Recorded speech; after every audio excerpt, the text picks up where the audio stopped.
Professor, seu microfone tá mudo. E agora, tá ouvindo?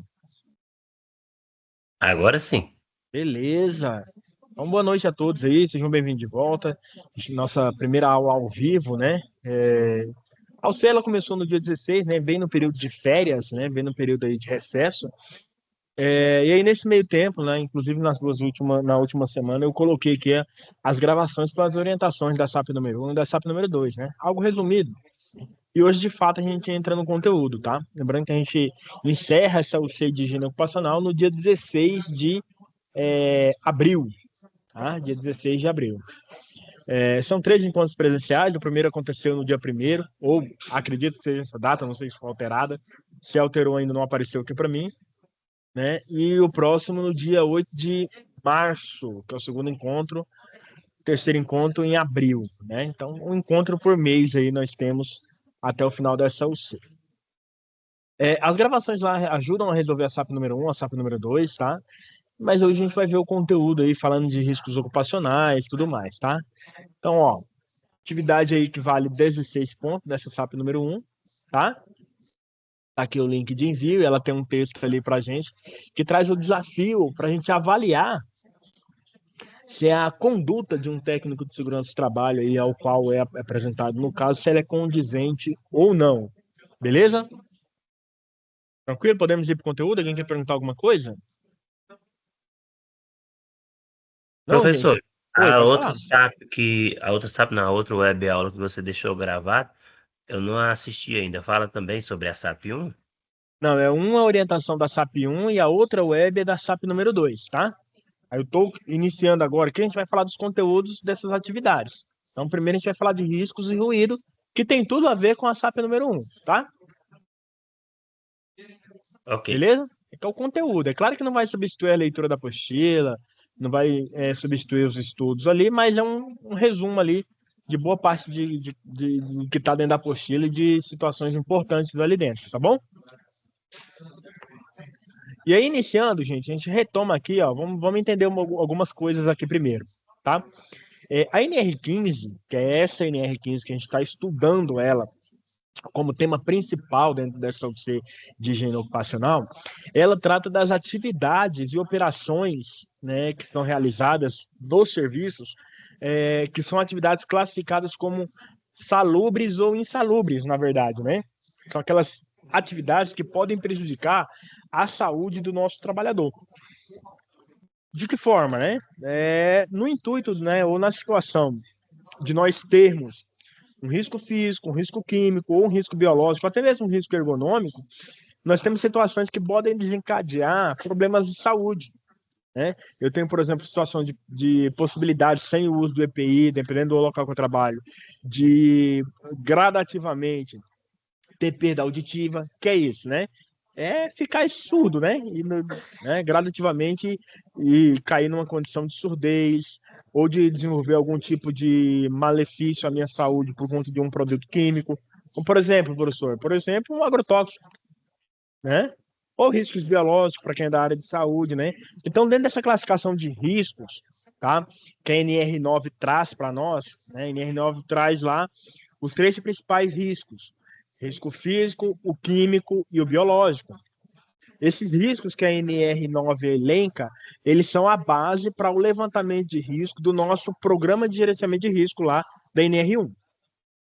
Ah, professor, mas você está falando que na NR9 tem risco físico, químico e biológico, mas eu sei que tem risco de acidente e tem esse risco ergonômico aí que eu estou vendo no slide. Os riscos ergonômicos, tá? Eles têm uma NR todinha só deles, que é aqueles riscos que a gente chama de complementares dentro da NR 17. E os riscos de acidentes ou os riscos mecânicos são todos os outros riscos que não foram enquadrados como físico, químico e biológico e ergonômico. Por exemplo, tropeçar, cair, uma queda, né? Um choque, uma explosão, né? São todos outros riscos que são situações que são adversas e perigosas à saúde humana, mas ela não está dentro das classificações de físico, químico e biológico ou ergonômico. Tá? Então entram também de forma complementar os riscos de acidente, ou os riscos mecânicos e por aí vai, tá? São situações que podem afetar a saúde do trabalhador. Mas ligando tudo isso, amarrando tudo isso à NR15, nós temos a situação aí dos riscos químico, físico e biológico, que são os riscos que podem ser levantados, dosados, mensurados, né? Inclusive eu tenho aparelhos para medir, né, esses riscos, né? E aí toda medição que eu faço através de um aparelho que vai me dar um número exato, que é uma questão de medição científica, né, parametrizada ali dentro de um critério científico, esses levantamentos, essas avaliações, nós chamamos elas de avaliações quantitativas. Tá? Toda avaliação quantitativa ela vai me dar um valor de referência, ela vai me dar um número X. Né? Então, sei lá, se eu tenho um ruído, eu tenho que ter o valor desse ruído. Esse valor desse ruído ele é medido numa avaliação qualitativa, através de um aparelho de medição, etc, etc. Vocês vão ver, ou já começaram a ver nos encontros presenciais. Então, eu tenho essa diferença. Uma avaliação qualitativa, quando eu falo de avaliação qualitativa, eu estou falando de algo subjetivo, de uma interpretação pessoal minha ou de uma interpretação consensual, né, da área de segurança, da interpretação de norma, etc. Por exemplo, uma questão ergonômica, é uma avaliação qualitativa. Mas os riscos elencados lá na NR9, que são risco físico, químico e biológico, todos eles, de certa maneira, através de laudos, eu consigo avaliá-los ou medi-los de forma quantitativa. Vai me dar um valor. Né? Quando eu falo em ruído, eu falo assim, o lugar que eu trabalho tem ruído. Isso é uma avaliação qualitativa. Mas quando eu falo assim, quanto de ruído tem nesse local? E você me traz um dado com o número. Não, lá tem 115 decibéis de ruído. Está medido aqui, tem um laudo, usei um aparelho. Eu estou falando de uma medição quantitativa. É preto no branco, não tem como eu fugir. É aquilo ali, pronto. Não cabe interpretação. Tem um aparelho que vai lá, mede e fala 115 decibéis. Não é uma interpretação do José, não é uma interpretação do Elivelto, da Lidiane, da Bruna, não é uma interpretação pessoal, é algo científico. Né? É uma métrica medida através de algum tipo de aparelho, etc. Ou de um sistema de medição. Tá? Então nós temos esses riscos ocupacionais, de forma geral aí, que é o risco químico, físico, biológico e ergonômico também, claro. Tá? Todos eles estão passíveis de ser mensurados. Tá? No hall dos riscos, o que engloba os riscos físicos, que é o que a gente está trabalhando aqui nessas atividades da NR15, né? Nós estamos falando de insalubridade, que está previsto na NR15, e lá nos anexos da NR15, quem já teve a oportunidade de ler, recomendo vocês lerem a NR15, recomendo vocês lerem a NR9, para entender um pouquinho esses riscos. Na NR15, ela fala dos limites de tolerância. Aí tá lá, falando em relação a ruído, tem a NHO que fala lá da vibração, tá falando lá de temperatura extrema, de frio, de calor, né? Ele vai trazendo os anexos com alguns riscos específicos ali e a sua tabela ali, onde tem ali a sua métrica, né, de valores de referência, que são valores de tolerância ou não, tá?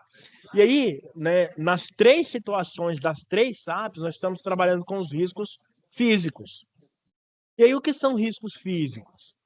São esses que eu consigo mensurar, né, que estão previstos na NR9, caracterizado como um risco físico, e também dentro daquela tabela de riscos. Então, eu estou falando aqui dos riscos físicos. Umidade. Umidade é um risco físico. Ah, professor, mas umidade não é água? Sim, mas eu estou pensando na questão de trabalhar molhado, trabalhar na umidade. Né? Então, ali talvez não tenha, dependendo da água, do que eu estou, né, manipulando junto com essa água, não vai ter químico ali, ou biológico. Então, a umidade, né, roupa molhada, por exemplo, né, um local que me proporciona aí uma situação onde eu estou sempre trabalhando com a roupa molhada. Lava-jato, por exemplo. Tá? Estou falando do risco físico, umidade. Temos também a vibração. Tá aqui o rapazinho aqui com o martelete aqui, ó. Né? Com martelete aqui, com rompedor aqui pneumático, quebrando o piso ali, o concreto, o asfalto ali, e há uma vibração que é transferida do equipamento para o corpo da pessoa. Esse é o risco físico, vibração, tá? Todas as situações aqui dentro do risco físico, gente, elas são passíveis de eu ter alguma situação que vai levar a uma condição de insalubridade por interpretação da ANR. Tá? Daqui a pouco vocês vão ver que quando a ANR considera uma atividade insalubre, ela indeniza o trabalhador. Ela fala assim, olha, o local que você está trabalhando aí é insalubre, cara. Você pode ficar surdo. Faz o seguinte, toma um valorzinho X aqui para você continuar trabalhando, ficar quieto e continuar desgastando sua saúde aí, mas de biquinho fechado que eu estou pagando. Um pouquinho a mais para você. É mais ou menos isso, claro que não com essas palavras que o professor está usando, mas é mais ou menos isso que a NR quer fazer. Né? Ela quer indenizar ali por uma condição que ela sabe que ao longo do tempo vai prejudicar a sua saúde. O outro risco, então, que a gente tem, que esse é o carro-chefe da nossa SAP número 1, é o ruído. Ruído também é um risco físico. Tá? Todo risco físico é aquele que pode ser medido, é visível, não cabe interpretação, tá? E ele vai atingir de alguma coisa, de alguma forma, o risco físico, ele vai atingir a integridade e a saúde do trabalhador, tá? Então, é nesse sentido aí que a gente tem o risco físico aí, o ruído, tá? Temos ainda riscos químicos, né? Vamos dar aqui os exemplos, ó. Cimento lá, produtos químicos em geral, tinta, né? Entrando aí dentro dos químicos. Biológicos são vírus, bactérias, protozoários e fungos. Tá? Acho que a gente já viu, já falou sobre isso. Tá? E os ergonômicos são aqueles previstos dentro da NR17, que são, tem a ver com a forma como você utiliza o seu corpo. Seja ela a parte muscular, seja ela a parte de postura, física, peso, né? Até mesmo algumas situações, né, de saúde mental. Beleza? Mas voltando para o ruído aqui, que é o nosso carro-chefe, tá? A NR15, ela traz os anexos para a gente. Na verdade, ela tem 12 anexos, né? Falando aí de riscos que vão, que dependendo do limite, do valor que eu encontrar desse risco, ele vai ser considerado insalubre ou não. Então, são considerados, segundo a NR15, atividades e operações insalubres aquelas, né, que são desenvolvidas, atividades que são realizadas, trabalhos que são feitos acima do limite de tolerância previsto nos anexos 1, 2, 3, 5, 11 e 12. Por isso que eu falei para dar uma lidinha lá depois na NR15. Então, todas as atividades mencionadas no anexo 6, 13 e 14 são consideradas atividades que, acima dos seus limites, vão ser insalubres. Ok? Como que eu comprovo isso? Se eu estou falando de risco físico, a comprovação ela vem através de quê? De um laudo de inspeção no local de trabalho. Né? Que está constante ali nos outros anexos ali também. Tá? Limite de tolerância. Quem sabe o que é limite de tolerância? Alguém sabe? Sabe aí, Elivelto? Sabe me explicar o que é limite de tolerância? Pessoal, limite de tolerância a gente entende, tá? No que diz respeito à aplicação da norma, inerente à aplicação da norma, é a concentração máxima ou mínima relacionada à atividade que eu vou desenvolver. Ou tem um máximo que eu posso suportar, ou tem um mínimo de valor que tem que ter ali ser encontrado para que a atividade seja realizada dentro de um parâmetro não salubre, dentro de um parâmetro que não vai prejudicar a minha saúde. Então, qualquer atividade que é realizada acima do limite ou abaixo do limite de concentração mínimo permitido, tá? Eu tenho aí um limite de tolerância. É o valor que eu vou até ali tolera-se fazer atividade sem, por exemplo, pagar uma insalubridade, sem obrigação de pagar uma insalubridade. Ou, de repente, dependendo da situação, sem uma obrigação de uso de EPI. Tá? Então, sei lá, eu estou com ruído de 0 a 85. Até 85, não preciso de EPI, não preciso me preocupar, nem pagar insalubridade, nem nada. Está liberado até 85. Ultrapassou esse valor, aí eu já tenho uma situação de obrigação de uso de EPI ou de pagamento de insalubridade, tá? Desse percentual. No que diz respeito a ruídos, a gente entende o que ruído, ele se divide em duas situações, tá? Ruído contínuo, ruído intermitente, tá? Entende-se por ruído contínuo ou intermitente qualquer dos limites ali aplicado à norma ali, aos valores de referência, que não é um ruído de impacto. Então, ruído contínuo é aquele ruído que fica direto. Sei lá, eu tô lá fazendo um barulho de um motor de uma máquina. Ela trabalha durante o momento todo que ela fica ligada com esse barulho. Tá? Esse é o ruído contínuo. Ruído intermitente é aquele ruído que ele tem um intervalo ali curto entre o barulho, né? Então, sabe quando você tá lá na oficina, lá, eu não sei se vocês já viram algum vídeo que tem alguma oficina de Fórmula 1, etc., que o pessoal tá apertando o parafuso? Então, você tem lá o parafuso e faz lá o barulho assim, ó. Vum, vum, vum, né? Eu tenho um intervalo, o ruído ele pausa por alguns milésimos de segundo, por alguns segundos, mas ele é um ruído que tem um padrão, né? Então, fica lá, pá, pá, pá, pá. É um ruído intermitente, ok? Já o ruído de impacto é aquele da pancada, né? É muito legal ver esse ruído como exemplo no que diz respeito a um batistaca, né? Então, o batistaca tá lá, tá! Aí deu uma pausa, levanta o batistaca, 25 segundos depois, tá! Né? Aí fica lá, tá! Aí pausa, tá! Né? Esse é o ruído de impacto, tá? Então, deixa eu ver se eu tenho um vídeo aqui para exemplificar isso para vocês. Espera aí.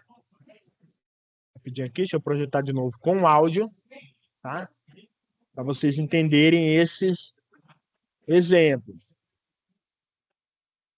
Vamos lá. Vou pegar aqui os ruídos aqui nos vídeos. Eu vou colocar um exemplo primeiro aqui.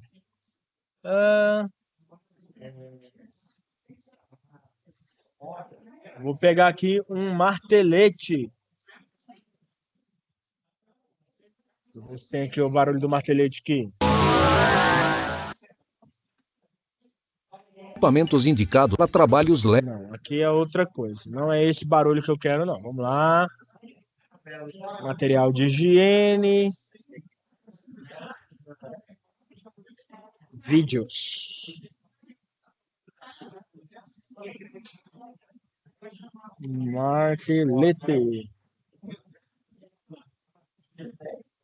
Gente, deixa eu só ver aqui se eu encontro, né? Porque agora deu uma sumidinha. Ruído. Deixa eu ver se eu acho o vídeo aqui, porque...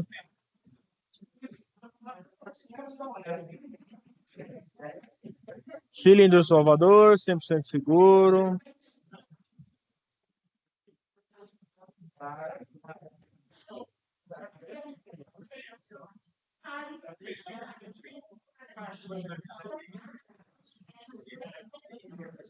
Um pouquinho, gente.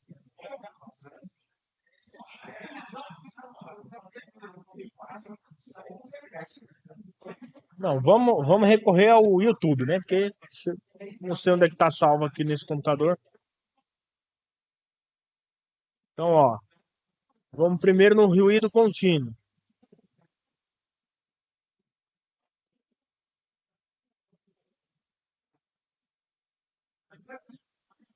Tá aqui, ó, pessoal trabalhando. Esse é um exemplo de ruído contínuo.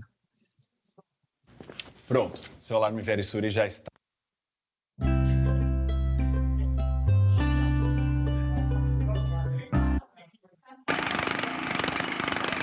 Aqui, ó. Esse é um exemplo de ruído contínuo. Tá?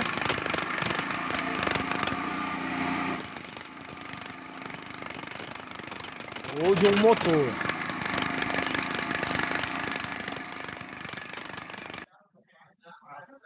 Ou de um motor aqui, ou de uma turbina de avião, enfim. Tá? Aqui é uma turbina de avião. Outro exemplo aí de ruído contínuo, tá? Já o ruído, né? Já o outro tipo lá, para quem não tá lembrando aqui, ó, ruído de impacto. Vamos colocar aqui bate-estaca.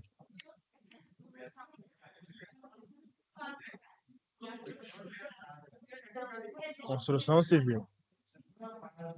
E aqui nós temos o bate-estaca, ó.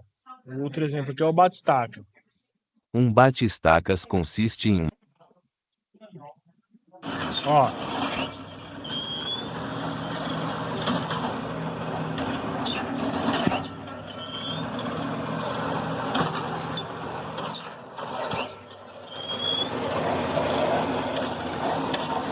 Deixa eu trocar aqui que eu peguei um bem do Paraguai aqui, peraí. Olha lá.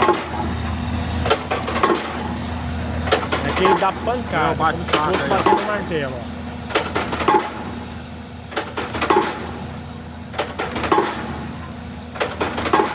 Então esse é um ruído de impacto, né?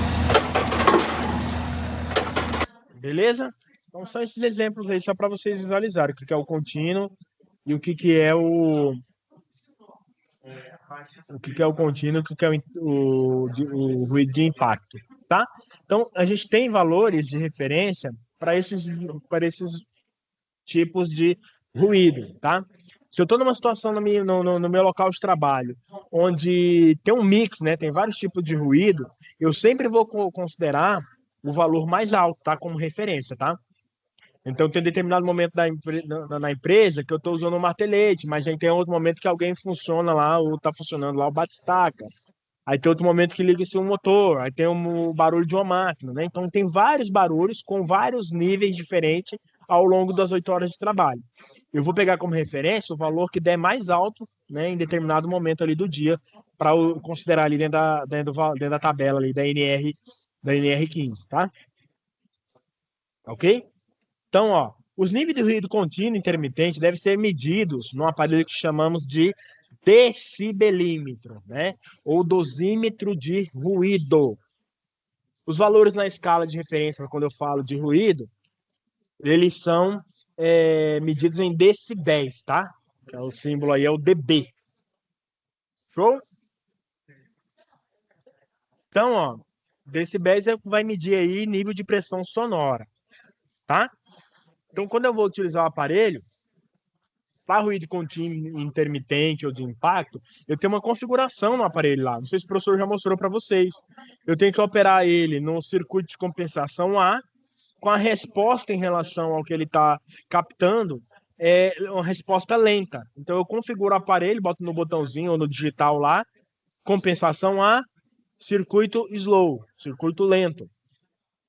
E aí eu vou lá e faço a medição dos valores, ok? Não é permitida, para finalizar aqui para vocês, antes de a gente ver os aparelhos aqui, não é permitido exposições a níveis de ruído acima de 115 decibéis. Então, quando eu chego, faço a medição e tem 115 decibéis ali no meu aparelho, naquele local, tá? Não é permitido de nenhuma maneira, por nenhum tipo de tempo, tá? Que o indivíduo esteja naquele local sem estar protegido. Ou seja, não é permitido estar naquele local sem o uso do EPI. Tá? Quando o valor for igual ou superior a 115 decibéis. Beleza? E aí, ó, nós temos aqui os exemplos dos aparelhos para medir. A gente tem vários, né? A gente tem para medir gases, para medir iluminação, calor, né? Mas o nosso é o de ruído aqui. Ó, dosímetro de ruído, né? Que são medidores de pressão sonora, denominados popularmente, ou conhecidos aí mais popularmente como decibelímetro. Se você for no seu telefone, você consegue baixar um programa aí, um programa de decibelímetro. Você escreve decibelímetro lá na loja do seu aparelho lá, e ele vai te dar um programa. É claro que a precisão ali, ela não está auditada pelo Inmetro, não está certificada, mas ela se aproxima bastante dos valores reais. Só para você conhecer o aparelho decibelímetro, você pode baixar o aplicativo, tá? Como? Desculpa? Esse decibelímetro, geralmente, ele é para pontual, né? Não para jornada. O decibelímetro, ele pode ser para jornada. Vamos lá, olha só. Tecnicamente, o nome correto é medidor de nível de pressão sonora, tá? Ou dosímetro de ruído. Eu tenho aparelhos que, por exemplo, se eu baixar o aplicativo no celular, ele vai medir pontualmente aquele local. Ok, show. Mas não quer dizer que se eu tenho um decibelímetro, todo decibelímetro ele vai ser para medição pontual. Eu posso ter um dosímetro, um decibelímetro, que eu instalo no trabalhador para ele fazer a medição de ruído de toda a jornada de trabalho dele. Isso aí, o tipo que ele vai ser, não, vamos medir o local, vamos medir pontualmente, vamos medir a jornada de trabalho do trabalhador. São modelos diferentes de aparelho e medições dentro de um levantamento dentro do PGR para levantamento, laudo, diferentes, tá? São métricas diferentes. Eu posso fazer a medição do local, eu posso fazer a medição do impacto ali ao trabalhador. O aparelho continua sendo o dosímetro de ruído, continua sendo um medidor de pressão sonora, tá? Mas aí ele tem a empregabilidade dele ou o tipo dele diferente. Então tem uns que são portáteis, tem uns que tem uma parte que eu encaixo próximo do ouvido do trabalhador ou na lapela do uniforme. Então tem modelos diferentes aí, tá? Era isso, Rayane? Você tinha a dúvida, o comentário? Era sobre isso? No estágio, o estágio que eu faço, a gente da área da higiene ocupacional, eu faço essas avaliações, né, de ruído. E assim, para ruído, no caso da jornada inteira, a gente usa aquele autodosímetro, né, que igual você falou, coloca aqui perto do ouvido do trabalhador, no uniforme. Geralmente a gente faz para o ambiente, sabe? Porque ele é mais rápido, né, mais pontual, tem algo ali mais... Aqui tá vendo aqui, ó. Aqui é um exemplo desse aparelho que você está falando, ó, para medir a jornada do trabalhador. Só que eu estou querendo dizer para você o seguinte: esse aparelho aqui, em um outro modelo, ele continua sendo um medidor de pressão sonora. Sim. Entendeu? Ele é um modelo diferente, né, para uso pessoal, para medição em relação ao trabalhador, mas ele continua sendo um dosímetro de ruído. Ou um audiodosímetro ou um medidor de pressão sonora. Estou falando que o nome é o mesmo. Muda o modelo e o tipo de medição que eu vou fazer. Então, esse é um dosímetro de ruído. E isso aqui, ó. Cadê o... Aqui, ó. Isso aqui também é um dosímetro de ruído. Professor, mas está diferente o modelo. Mas continua sendo. Eu tenho esse aqui, ó, para medir o ambiente. Continua sendo um dosímetro de ruído. Os modelos dele vão mudando, mas o nome do aparelho, de maneira geral, continua sendo dosímetro de ruído ou medidor de pressão sonora, tá? Entendeu? Sim. Então, esse aqui, você vai lá, coloca em um ponto central ali do ambiente e mede, é um dosímetro de ruído. Esse aqui também é um dosímetro de ruído. Modelo diferente, aplicabilidade nos resultados e no que eu quero medir, tirar de métrica, vai ser diferente também. Aqui eu instalo no trabalhador e eu meço a jornada, igual a colega falou, da jornada de trabalho dele o dia inteiro, às 8 horas. Depois disso vai lá para fazer os cálculos ali, ver de média quanto deu, os picos que deu ao longo do dia, qual local que ele passou que é mais alto, etc. Tá? Normalmente, tá? Esse aqui é o individual e esse aqui, ó, é o geral ou coletivo que eu faço para medir um ambiente. Então, esse vai para o ambiente e o outro vai no trabalhador. Tá? Então, vai depender também de que tipo de laudo que eu estou fazendo, de que tipo de medição que eu estou fazendo também, tá? E o que eu quero, se for uma construção de um documento, de um PGR, o que esse meu laudo vai me gerar de dados? Às vezes eu faço um PGR, onde eu faço as medições, os meus laudos saem pro ambiente de trabalho. Às vezes eu faço medições com esses aparelhos aqui, eu tiro uma métrica do ambiente, mas também em relação ao impacto ao colaborador, e aí eu trabalho com um laudo que vai me gerar dados para grupo homogêneo de exposição. Então, todos os trabalhadores que estão no setor X, todos os trabalhadores que estão no setor Y, e o outro me dá setorizado por categoria. Então, por exemplo, todos os carpinteiros. Eu posso pegar 2, 3 carpinteiros, fazer a medição e tirar uma média, né, tirar uma métrica ali para todos os carpinteiros da minha empresa. E aí todos os carpinteiros vão estar sujeitos a X valor de ruído. Né? O ruído que vai impactar para esse carpinteiro é o X. Vou em um outro ambiente e posso tirar essa métrica individualizada, sei lá, para todos os pedreiros.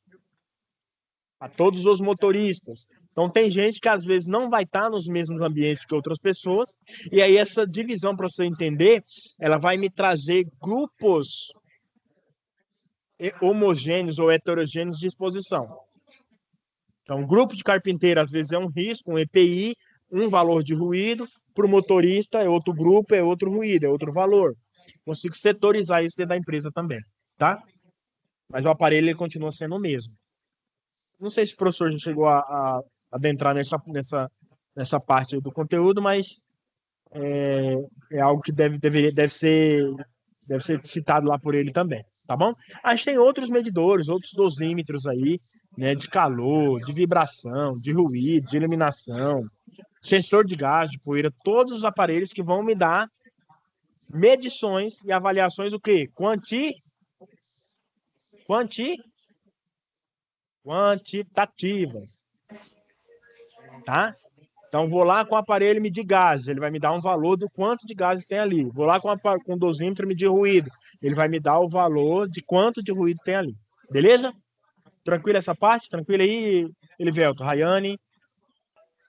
Sim. Tranquilo. Tá, é bom que a colega a Rayane já trabalha com isso, então já tem um pouquinho mais de intimidade. No que diz respeito à NR, a SAP número 1, desculpa, estamos falando do risco de ruído, tá? E aí, com relação ao ruído, lá na NR15, você encontra essa tabelinha aqui, ó. Tabela de limites de tolerância, tá? Para exposição diária permissível a valores de ruído no meu ambiente de trabalho. Seja ele setorizado, seja ele geral, seja ele por grupo homogêneo de exposição. Essa é a minha tabela de referência. E olha que bacana. Até 85 decibéis, a minha exposição diária, ou seja, o trabalhador pode ficar exposto, pode trabalhar nesse ruído 8 horas por dia. Conforme vai aumentando a quantidade de ruído, vai caindo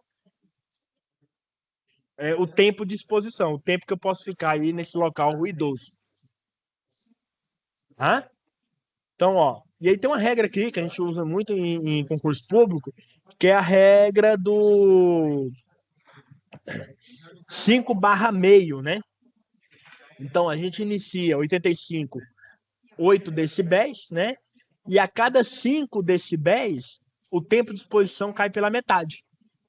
Então, ó, só para vocês entenderem, isso é um macetinho aí para quem estuda para concurso. Isso aqui cai muito em concurso. 85 decibéis, 8 horas. 90 decibéis, 4 horas. 95 decibéis, 2 horas. 100 decibéis, 1 hora.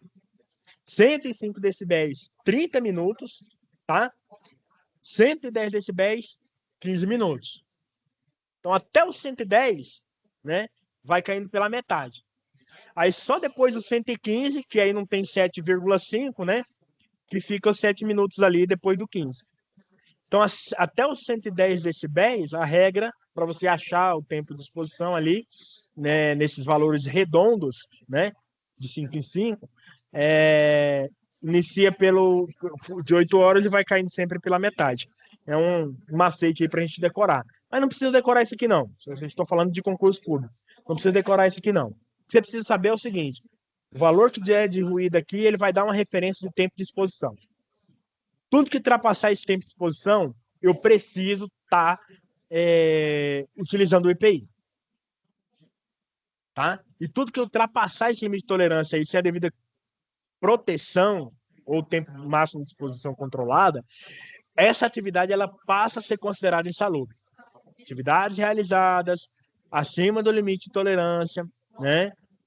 Onde as medidas de proteção não é suficiente para compensar ali o ruído, para amenizar o ruído, eu tenho que pagar uma insalubridade de 20%. Ok? Então, essa tabela aqui que vai dar para nós, vai falar para nós os valores de referência. Então, mal comparando, quando eu encontro um valor lá na SAP falando, foi feita a medição, deu 95 decibéis, ninguém está usando EPI, vai ter que recomendar que a empresa pague a insalubridade? Sim. Então, é daqui que eu tiro a minha referência, acima ou abaixo disso aqui. Beleza? Entendido isso aqui? Isso aqui é algo que não precisa decorar, tá? Isso aqui é para quem vai fazer concurso, decora. Quem não vai, não precisa decorar isso aqui, não. Tá? E olha que bacana. NR15, item 15.2.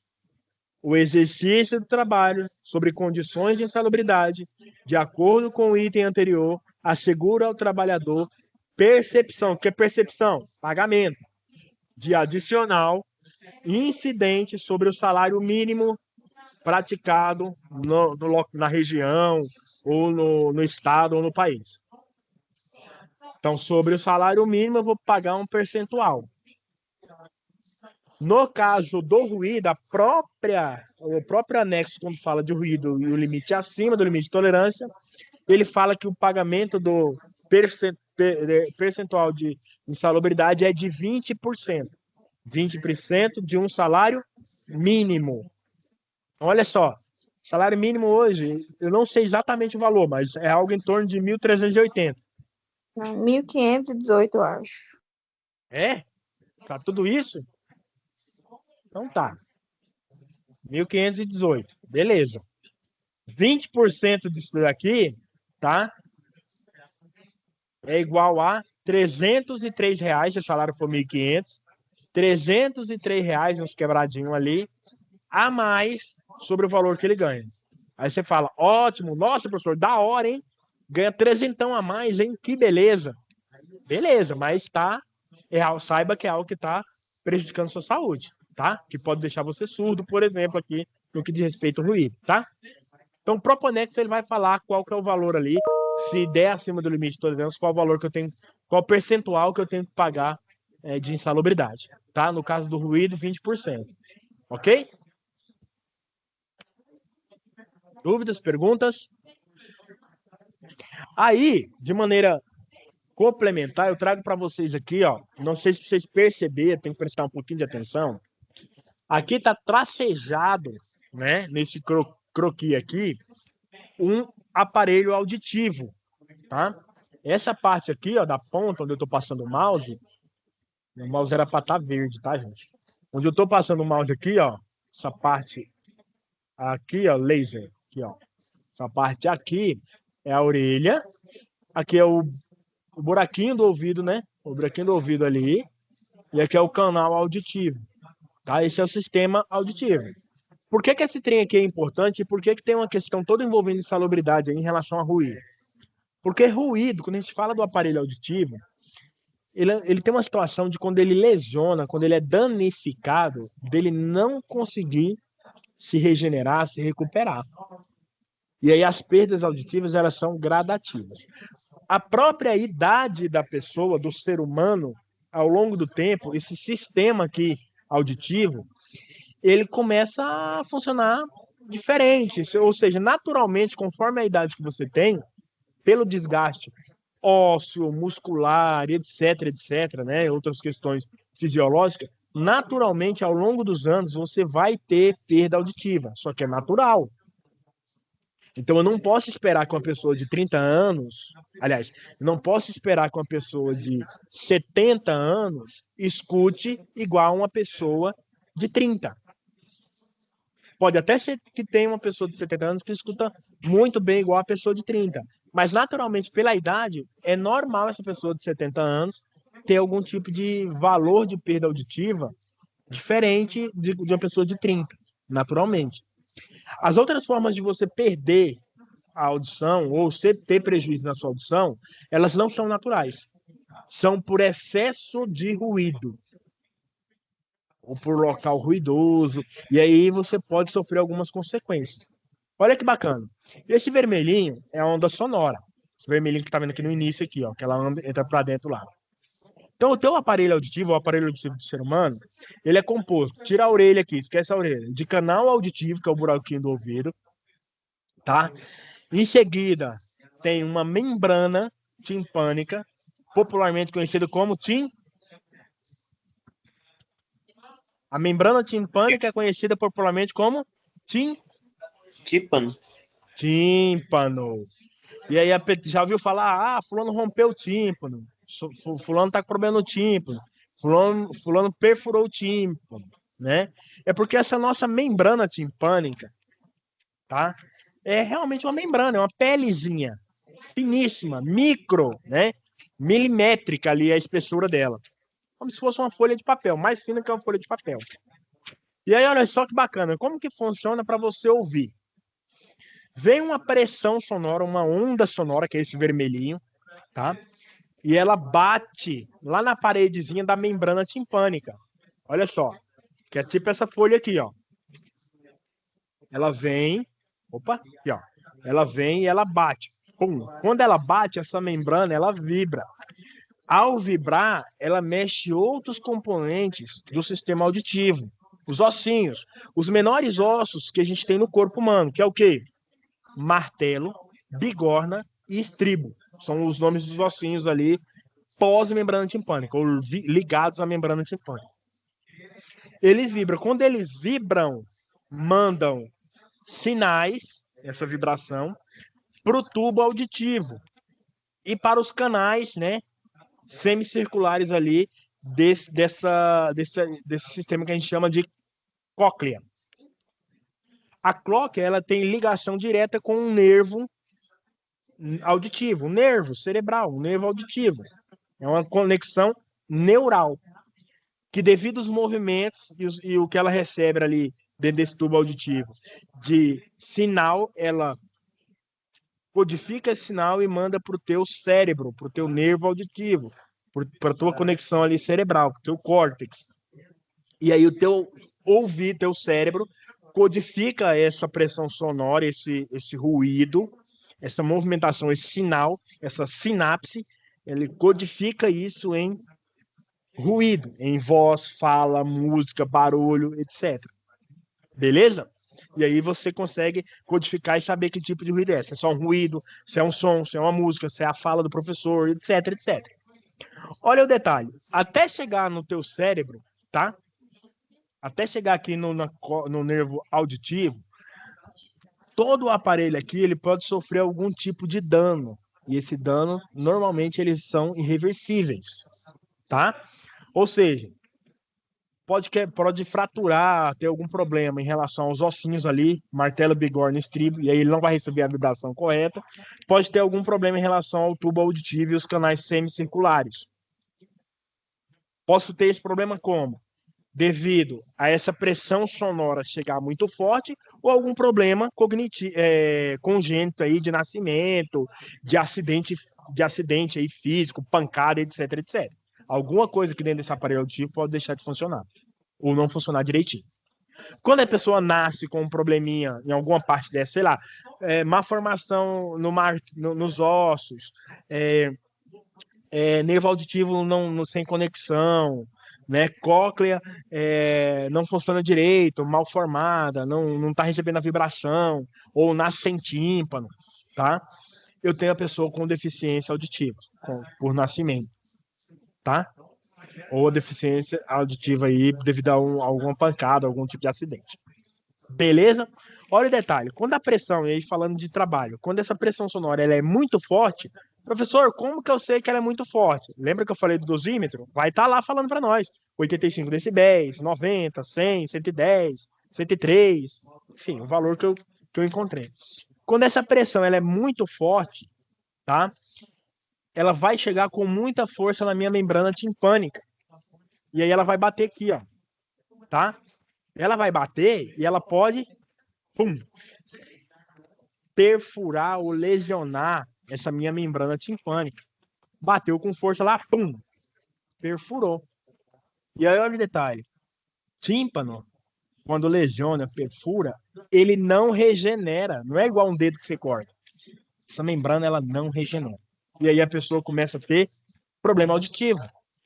Sei lá, escuta um zumbido, não consegue escutar direito, ou vai ter que ir lá colocar um aparelho auditivo para fazer a captação, conectar esse aparelho, fazer a ligação dele com o nervo auditivo, etc. Tá? Mas é assim que funciona. Barulho muito forte, pressão sonora alta, pode danificar isso. Pode danificar a membrana timpânica, pode ser que não danifique a tua membrana timpânica, mas a pressão foi tão forte que fraturou um desses ossinhos aqui. E aí eu vou ter a lesão ou a perda auditiva também. Tá ok? Então, quando você, fulano rompeu o tímpano lá porque ele gosta de carro de som. Carro de som, facilmente ele passa dos 110 decibéis. Som alto de carro, som automotivo, né? Tem gente que vai pro show lá, sei lá, vai lá pra pecuária, lá pro show da vida lá que tem lá, show do Fernando Sorocaba da vida, sei lá o quê, Maiara Maraíza, e ele fica do lado da caixa de som lá do show, que lá tá prejudicando a audição dele. Porque a pressão ali é muito forte. Pressão o quê? Sonora. Ou seja, traduzindo, o ruído, o barulho, o som. Ok? Então é assim que funciona o sistema auditivo e é assim que ele lesiona e que você vai ter a perca.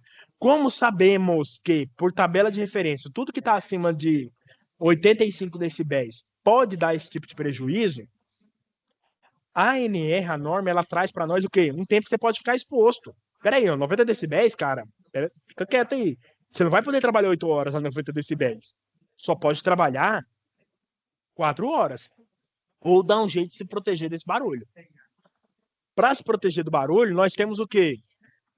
As proteções auditivas. O abafador tipo concha, tá? Ou o protetor auditivo aí, protetor tipo plug. Tá? O de cima e o de baixo aqui, vocês estão vendo. Eles servem para atenuar, para diminuir essa pressão, esse barulho, esse ruído aos ouvidos da pessoa. Então imagina que eu tenho um local que ele está 100 decibéis. Quando eu coloco um abafador, dependendo da referência dele, do limite que ele traz, do que ele foi produzido para diminuir de barulho, atenuar, é diminuir. Ele vai trazer, sei lá, de 85, se ele diminuir 15, desculpa, de 100, se ele diminuir 15, ele vai trazer para 85. E aí eu vou ter a condição de eu permitir que esse trabalhador faça as 8 horas de trabalho dele. E normalmente é isso que a empresa faz, porque a empresa não vai contratar, sei lá, um pedreiro para trabalhar 4 horas por dia. Já viram isso em algum lugar? Não, estou anunciando vaga, estou anunciando uma vaga para pedreiro 4 horas de serviço por dia. Não tem. É 8 horas de serviço. Então, para eu deixar ele trabalhando as 8 horas de serviço, o que acontece? Vai ter que usar o EPI. Só que quando esse EPI não for suficiente, o que vai acontecer? Vou ter que pagar a insalubridade. Ou você chega numa situação onde o EPI não existe, que é o caso da nossa SAP. No início lá, o pessoal estava trabalhando sem uso do EPI, ou seja, tem que pagar a insalubridade. Então, ou eu tenho a condição de usar o EPI ou o EPC, que vai diminuir isso, trazer para algo de limite aceitável, ou eu pago insalubridade e forneço EPI. Ok? Então, essas são as proteções. Aí nós temos a SAP. Chegamos na SAP aqui, que já está no finalzinho aqui do horário nosso, né? A SAP traz para a gente lá, ó, empresa de supermercado, Frigobem. Está fazendo ampliação de sua rede de supermercados aí, num terreno lá, X, tá? A área do novo terreno lá é 700 metros quadrados. E foi solicitado o início das obras, tá? Que está mexendo lá com demolição, com esgoto, etc, etc. Ao técnico de supermercado foi solicitado que liberasse a obra para trabalho, né? Verificando, identificando os riscos e os pontos, os pontos aí em relação à segurança do trabalho que deveriam ser observados. Ele apresentou aos responsáveis do supermercado os riscos e as medidas de controle, né? E sinalizações ali, visivelmente baseadas nas NRs. Após iniciar as obras, detectou que o risco ocupacional, o ruído, que é um risco físico, foi encontrado, né? E outro que foi encontrado também foi a vibração. E aí, depois que ele encontrou o ruído, que ele ficou atento ali ao que tinha que ser feito lá. E aí, olha só, como os trabalhadores ficam muitas horas lá, pelo menos 8 trabalhando, durante as medições lá, eles viram, depois que já estava trabalhando, tá? Que o ruído naquele local, né, chegava a 90 decibéis. Tá? E aí, o que ele faz? Ele recomenda um abafador, uma proteção auditiva, que atenue 19 decibéis. Tá? Além de luvas para amenizar a vibração. Ok? NRFS é considerado um valor de referência para atenuação de ruído físico.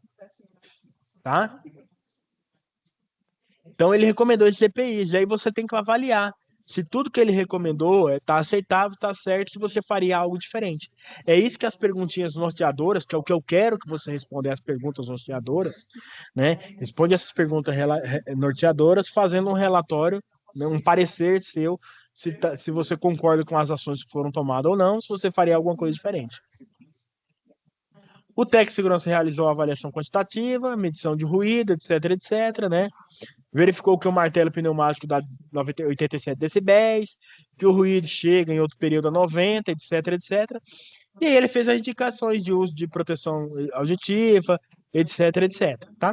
Então, de uma perspectiva ampla, né, se você faria a mesma coisa ou não. Então, nós temos as perguntas norteadoras aqui, ó, 10 perguntinhas que eu quero que você responda fazendo esse parecer de vocês. A preocupação do técnico de segurança em relação ao ruído é pertinente e a vibração? Os dados apresentados, que ele só fez uma medição lá, é o suficiente, né, para uma avaliação quantitativa? Né? Quais dados seriam importantes? Então, assim, dados aqui para avaliação quantitativa, eles não são suficientes porque eles carecem de um laudo técnico. Tá? Toda avaliação quantitativa, para efeito de aplicação de insalubridade, de uso de EPI, deve ser acompanhado de um laudo técnico. E aí, laudo técnico, técnico de segurança não assina. Quem assina laudo técnico é engenheiro ou médico do trabalho. Tá? E aí tem essas 10 perguntas que é o desafio para vocês responderem e encaminhar para mim. É em cima disso aqui que eu vou estar avaliando aí esses 16 pontinhos, tá ok? Beleza, pessoal? Corri agora no final por causa do horário, tá? Então, ó, quero que respondam as perguntas norteadoras, faça esse parecer respondendo essas perguntas norteadoras, tá? Na hora que for responder, não precisa colocar em formato de pergunta, tá? Senão não fica um parecer. Então, eu já sei quais são as 10 perguntas, você vai colocar só os tópicos e a resposta. Ok? Você vai colocar lá, a preocupação do técnico é pertinente. 2, os dados foram apresentados não são suficientes. Faltou o laudo técnico lá. Parecer técnico. E por aí vai, você vai respondendo. Se a atividade é insalubre, se não é, se você implantaria algum outro EPI. A gente está falando aqui de uma obra de construção civil. Será que eu tenho que recomendar só uma luva para a vibração do martelete e um abafador? Será que é só esse EPI que precisa? Sim ou não? Lá na obra eu tenho várias situações. Vocês vão ler lá, vocês vão ver que tem máquinas trabalhando, tem a questão do piso, tem a questão de, sei lá, de repente pisar num prego, tem a questão de pegar material com as mãos, né? Tem a questão aí de cair alguma coisa sobre a cabeça. Será que só tenho que recomendar a proteção auditiva, abafador concha e luva antivibração? Para quem não sabe o que é uma luva antivibração, é isso aqui, ó. Luva vibração. Essa luva aqui, ó. Então, umas borrachinhas nela, uns EVAs nela, que elas atenuam a vibração. Tá aqui, ó. Acho que essa aqui é a melhor opção para mostrar para vocês, ó. Será que é só recomendar essa luva e protetor auditivo? Não. Hã? Tem outras coisas, não tem? Olha o pessoal trabalhando aqui, ó. A bota de segurança, né? Bota de segurança, capacete. Uniforme, capacete, óculos, né? Então tem outros riscos ali associados. A gente, quando estiver avaliando essas coisas. Dependendo se usa tem umas caneleiras que usa para poder. Isso. Então, na perspectiva nossa aqui da NR, quando tiverem essas perguntas aqui, a gente vai para a perspectiva ampla, tá? Então, no foco ali que é o ruído e a vibração, mas eu não posso esquecer que tem outros riscos inerentes à atividade. E aí é o meu olhar, né? O meu olhar dentro de uma inspeção, dentro de um parecer, ele tem que ser amplo também, tá? Não é porque eu estou indo avaliar ruído que eu não vou deixar de ver, como profissional lá da empresa, que precisa usar um capacete, que precisa estar usando um óculos, tá bom? E essa luva aí, Nunca tinha visto? Nas obras que eu já passei, eu nunca vi. Essa luva aqui é só para essa pessoa que opera o martelete. Cara, eu não sei onde é que tá a pasta martelete. Eu não sei onde é que tá a pasta com os meus vídeos para eu mostrar o martelete. Mas na semana que vem, na primeira parte da aula, eu trago esses vídeos e esses complementos, tá? Inclusive simulando, porque a gente tem a questão do uso do martelete, que usa muito ali na SAP fala que usa, e a questão das máquinas, né? Retroescavadeira ou escavadeira lá. Então, vou mostrar elas funcionando lá, para a gente ver se tem barulho, se não tem, se está trabalhando correto, quais EPIs deveria utilizar. Na primeira parte da aula da semana que vem, eu inicio finalizando essa parte da SAP número 1, beleza? Beleza. Tranquilo? Não vou ficar caçando aqui que não vai dar tempo de eu mostrar, mas eu tenho os vídeos aqui, eu só não sei onde é que tá a pasta. Martelete eu sei qual que é a máquina também. O martelete eu até mostrei um, né? Martelete eu até mostrei. Esse equipamento aqui, ó. Esse aqui é um menor, tá? Elétrico. Eu tenho ele pneumático também. O pneumático, vou colocar aqui, pneumático é um porte maior. Vou botar a imagem aqui, ó. Tem ele pneumático aqui, ó. O motor lá que funciona ele é um rompedor, né? Ah? Tá aqui, ó. Uniforme, capacete, óculos, proteção, né? Protetor auditivo, botina, uniforme, né? São alguns aí dos EPIs que devem ser utilizados, tá? Trazer os vídeos na semana que vem vai ficar bem bacana. Aí vocês vão me falar se tá certo ou errado lá a atividade como está sendo feita. Beleza? Beleza. Então, pessoal, ó, retomando os ritmos aí, né? A gente tem até abril para concluir. A sua primeira atividade, 16 pontos. Faremos ela em cima das perguntas norteadoras, tá? Fica mais fácil de você dar o seu parecer ali. Belezinha? Então, só dar uma pesquisada, dar uma lida, rever a aula, né? Que vai ficar fácil de responder ali a perguntinha, tá? Imprescindível que vocês deem uma lida na NR15, tá bom? Porque para ter ali as referências ali, NR15, imprescindível. Eu acho que eu coloquei ela até aqui dentro, aqui, ó. Coloquei ela aqui na pasta, ó. Tô mostrando para vocês, só baixar e ler. Você não vai ter nenhum trabalho de sair na internet pesquisando. Já tá aqui o arquivo em PDF, é só ler, tá? De forma complementar, se quiser dar uma olhada, dê uma olhada na NR9, que fala dos riscos lá, mas praticamente na aula aqui, no que diz respeito à SAP, eu já expliquei aqui sobre a NR9, tá? Essa classificação dos riscos. Beleza? Perguntas? Dúvidas? Choros, Então, lamentações? não pode encerrar. Pode encerrar? Tudo certinho aí? Tudo tranquilo aí, né, Benedito? Tudo tranquilo. Beleza. As meninas já saíram, então vou encerrar. Obrigado, pessoal. Dúvidas vocês podem mandar no chat lá que eu vou respondendo ao longo da semana, tá? E aí, alguma coisa que dê para esperar, assim, a gente tira na semana que vem de dúvida lá com esse complemento, tá bom? Tchau, tchau. Boa semana para vocês. Até semana que vem, tá? Fiquem todos com Deus aí. Bons estudos. Amém. Boa noite. Obrigado. Valeu. Tchau, tchau. Deus. Ama.